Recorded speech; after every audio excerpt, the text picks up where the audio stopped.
তুমি প্রশ্ন করেছিলে কে তুমি, এবং এমন দ্বিধাগ্রস্ত অস্তিত্ব নিয়ে কিভাবে তুমি পারো প্রেমে পড়তে।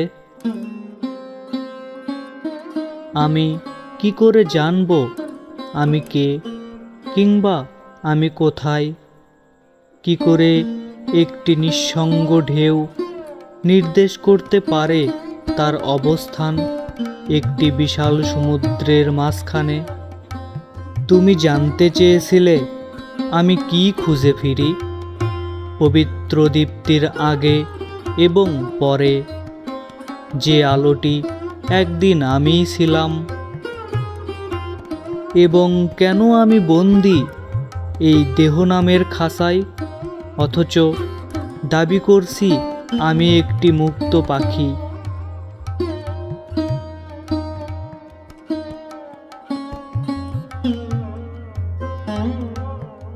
কিভাবে আমি জানব কি করে আমি হারিয়েছিলাম আমার ফিরে যাওয়ার পথটি? তবে আমি নিশ্চিত জানি একদিন আমি ছিলাম নির্মল। ভালোবাসা দ্বারা আমি প্রলুব্ধ হওয়ার আগ মুহূর্তটি পর্যন্ত।